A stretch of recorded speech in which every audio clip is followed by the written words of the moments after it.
बहुत सारे लोग होते हैं जो पढ़ने की फॉर्मेलिटी कर रहे होते हैं। पहले एक बात सुनो, हर बच्चा पढ़ाई के लिए नहीं बना, ये एक फैक्ट है बेटा। हर बच्चा नहीं पढ़ सकता, सब बच्चे नहीं पढ़ सकते। जिसके दिल में इच्छा शक्ति है ना, पहली प्रायोरिटी, भैया मेरे अंदर इच्छा शक्ति है, मुझे पढ़ना है, विल पावर। ज़रूर ज़बरदस्ती में ना तो पेरेंट्स पढ़ा सकते, पेरेंट्स तो सब बच्चों को भेजते हैं पर सारे तो नहीं पढ़ते, ना टीचर्स पढ़ा सकते। ये मानो अगर तुम पढ़ सकते हो ना तो तुम बहुत ज़्यादा ब्लेस्ड हो, क्योंकि हर बच्चा पढ़ाई नहीं कर सकता। अपने आप को पढ़ाई में लगाने के लिए मेहनत करनी पड़ती है, पढ़ना एक आदत बनानी पड़ती है। आदत हमेशा ऐसी चीज़ों की मुश्किल से पड़ती है जो थोड़ी सी टफ होती हैं।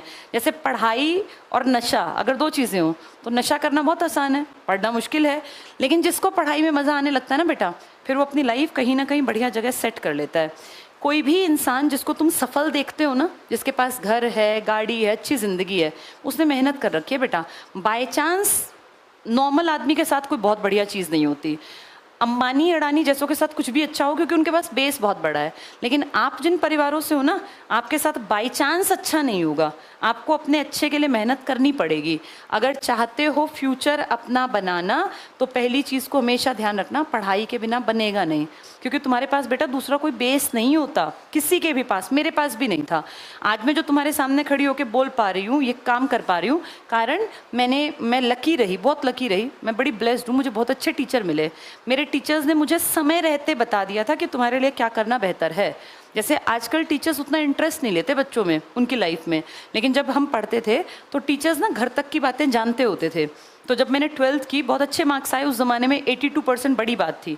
मैंने सन 2000 में 12वीं की थी, 24 साल पहले। तो मेरे एक टीचर ने मुझे कहा कि भाई क्या करोगे बेटा।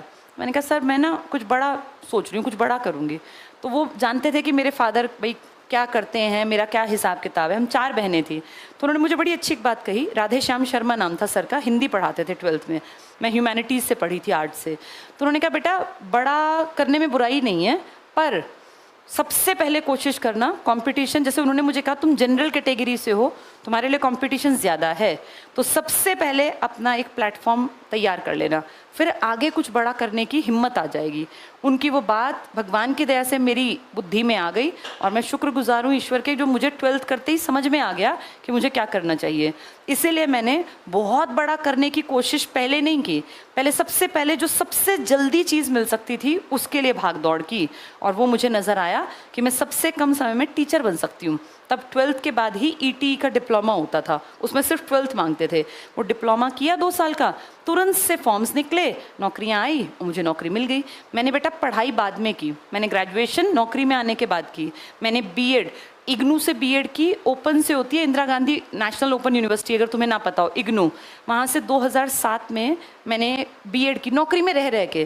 और पता है क्या होता है, जो मैंने जीवन में अनुभव किया, जब आपके पास एक स्टैंड होता है ना, तो आपके काम अपने आप बनते चले जाते हैं, आगे से आगे आपके काम हो जाते हैं। मैं बीएड में all over India first rank holder थी। कैसे? मेरे ऊपर कोई दबाव ही नहीं था। मैं सरकारी नौकरी में सैलरी लेती थी, रोज़ स्कूल जाती थी, मेरे पास नौकरी थी और मुझे पढ़ाई आगे करनी थी, तो मेरे ऊपर कोई चिंता ही नहीं थी। मैं फ्री होके, बिल्कुल फ्री होके गई, इसीलिए मेरा all over India first rank था। उस टाइम पे मेरे ख्याल 84, 85, 100 में से कुछ नंबर थे, वो उस टाइम तक के हाईएस्ट थे। उसका कारण ये नहीं था कि मैं ब्रिलियंट थी, नहीं, एवरेज थी बिल्कुल, लेकिन मैं बिल्कुल फ्री थी, मुझे कोई चिंता ही नहीं थी, क्योंकि मेरे पास पहले से सरकारी नौकरी थी। तो बेटा जब तुम एक छोटी जगह पे कहीं अपना स्टैंड बना लेते हो ना, तो तुम दिमागी रूप से फ्री हो जाते हो। और जो दिमागी रूप से फ्री है ना, वो जिस काम में हाथ डालता है ना, उसके सक्सेसफुल होने के चांसेस ज़्यादा होते हैं।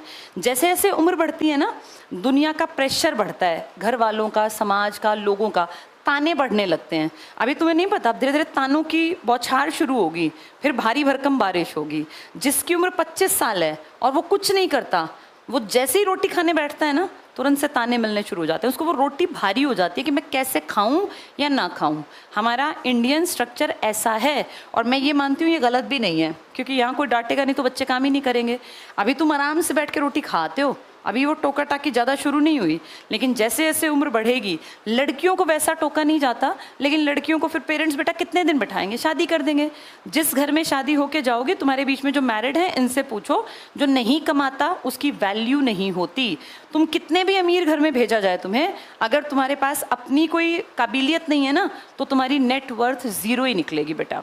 और अपने पैसे कमाए बिना इज्जत नहीं है। लड़कों के पास बेटा कोई ऑप्शन नहीं है, क्योंकि आपको तो ऐसा नहीं है ना कि कहीं शादी करके भेज देंगे और वो कमा के खिला देगा। आपने तो यही रहना है। इनफैक्ट आपने डबल मेहनत करनी है, अपने माँ बाप को भी संभालना पड़ेगा। वो बुजुर्ग होंगे, आज तुम जवान हो, माँ बाप होंगे 45-50 के, लेकिन जब तुम्हारी उम्र बढ़ेगी, जब तुम 30 के होगे, तो वही माँ बाप बुजुर्ग भी तो होंगे। अब उन बुजुर्ग माँ बाप के कभी घुटनों में दर्द, कभी आंखों का ऑपरेशन, कभी दांत निकलवाने हैं, तो इसके पैसे कहाँ से आएंगे? ये सब तुम्हें करना है। लड़कों पर दोहरी जिम्मेदारी होती है बेटा, अपनी वाइफ की, अपने बच्चों की, और अपनी पिछली पीढ़ी के माँ बाप की। वो भी तुम्हारे ही ऊपर डिपेंड है। और तुम्हारी पीढ़ी पता है कौन सी है? जिसमें घर में 1-1, 2-2 ही लड़का है। जैसे इससे पिछली पीढ़ी में क्या था, 4-5 लड़के हैं, 4-5 मिलके पिताजी का ऑपरेशन लाख रुपए का हो रहा है, 20-20 हज़ार कर दो, 5 भाई हैं, 20 हज़ार में चल गया काम। लेकिन अब क्या है, 1 ही लड़का है, 2 ही लड़के हैं, लाख का ऑपरेशन और 1 को करवाना है, तो लाख उसी की जेब से जाएंगे। अब तुम्हें ताकतवर बनना पड़ेगा बेटा, तुम्हारा कोई साझा नहीं करने आएगा। अब उतने भाई बहन हैं ही नहीं। लड़कियों को इसलिए कमाना है क्योंकि सेल्फ रिस्पेक्ट बेटा अब आज की पीढ़ी में आ गई। हमारी दादियों के टाइम में औरतें पिटती थी घर में, फिर भी वहीं पड़ी रहती थी क्योंकि कोई ऑप्शन नहीं था।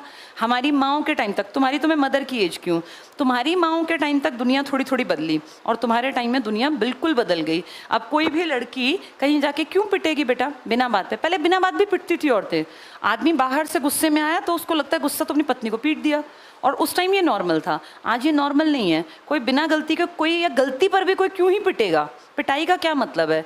2 लोग हैं, गलती हर इंसान करता है। तो अगर तुम चाहती हो ना बराबरी का हक, ऐसा नहीं कि नौकरी करके मैं हूँ, मैं देखूंगी अपने पति को, ऐसा भी नहीं करना होता। ये भी बड़ी गलत फहमी है।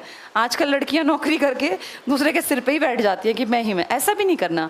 ये इक्वालिटी है बेटा, बराबरी है। कमाओ अपना जीवन बेहतर बनाने के लिए, किसी को नीचा दिखाने के लिए नहीं कमाना कि हमें उसको नीचा दिखाना है। जब 2 लोग कमाते होंगे, बराबरी होगी, तो घर चलाना अच्छा होगा, जिंदगी सुंदर होगी। अपनी जिंदगी के तुम खुद निर्णायक हो। कमाओगी तो इज्जत मिलेगी, और इज्जत मिलेगी तो मन खुश रहेगा। रोज रोज एक जगह रह के बेइज्जती कराने में ना अब लड़कियां कर नहीं पाती बेटा। पहले लड़कियां सह लेती थी बेइज्जती, क्योंकि उनको था कि कहाँ जाएंगे।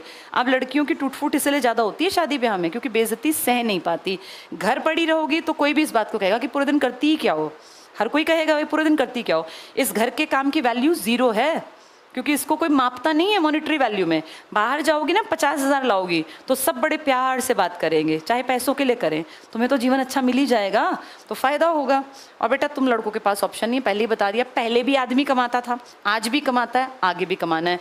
इंडिया में मेल डोमिनेशन है, लेकिन डोमिनेशन का फिर नुकसान ये है कि तुम्हारे ऊपर सब कुछ है, तुम्हारे पास ऑप्शन नहीं है, कहाँ भागोगे? करना ही करना पड़ेगा।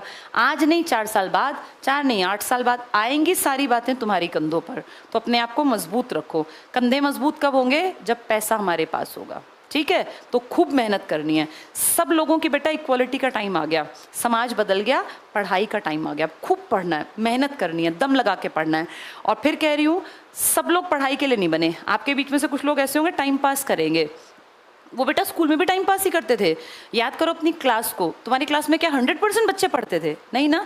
कुछ तो ना काम करना, ना कॉपी बनानी, डांट खानी है, रोज क्लास से निकलना है, मुर्गा बनना है, हाथ ऊपर करके खड़े होना है, यही तो काम थे ना।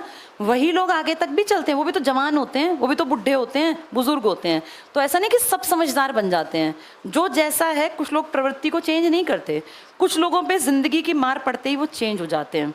कई लोगों के साथ ऐसा बुरा भी होता है कि यंग एज में पिताजी गुजर गए, अब सारा बचपना शैतानी सब खत्म हो जाती है, तुरंत से मैच्योरिटी अपने आप आ जाती है, क्योंकि दिखता है कि घर का खर्चा चलाना पड़ेगा। कई बार जिंदगी बहुत जल्दी मैच्योर कर देती है इंसान को। भगवान ना करे तुम्हारे ऊपर वो दिक्कत आए, पर बेटा अब तुम्हारी उम्र आ गई पढ़ने की। अब वो टाइम पास वाला टाइम हटा के और पढ़ाई पे बैठ जाओ अपनी पे, ठीक है।